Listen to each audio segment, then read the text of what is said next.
যথাগ্নেরাহিকা শক্তি রামকৃষ্ণে সমজ্ঞয়া সর্ববেদ্বাস্বরূপং তং শারদাং প্রণমাম্যহম। শতরূপে সারদা এই গ্রন্থ থেকে পাঠ চলছে। এবারে একটি নতুন বিষয়, নববেদান্তের রূপায়ণের সীমা, স্বামী প্রভানন্দ। পরবর্তী অংশ। মননশীল ভারতবাসীর মানস দিগন্ত সে সময় অদ্বৈত তত্ত্ব সম্বন্ধে সংশয় ও বিভ্রান্তির জালে সমাচ্ছন্ন। অবতীর্ণ হলেন ভগবান শ্রীরামকৃষ্ণ। জগদম্বার জগৎজোড়া জমিদারি সরকারি লোক, ভারতীয় আধ্যাত্মিক প্রজ্ঞার শ্রেষ্ঠতম অভিব্যক্তি, যৎ সাক্ষাৎ দপরোক্ষাৎ ব্রহ্ম য আত্মা সর্বান্তরস্তম।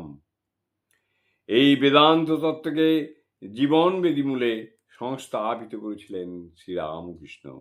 শুধু কথাবার্তার মধ্যে নয়, মত স্থাপনের উদ্দেশ্য নয়, অপরোক্ষ অনুভূতির আলোকে বেদান্ত সত্যকে সর্বাত্মকভাবে আয়ত্ত করে তিনি হয়েছিলেন অদ্বৈত তত্ত্ব সমাহিত চিত্র।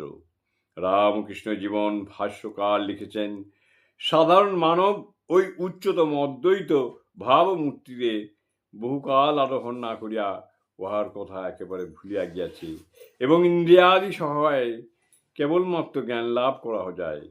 এই কথাটাই একেবারে দৃঢ় বিশ্বাস স্থাপন করিয়া সংসারে এক প্রকার নোঙর ফেলিয়া নিশ্চিত হইয়া বসে আছে।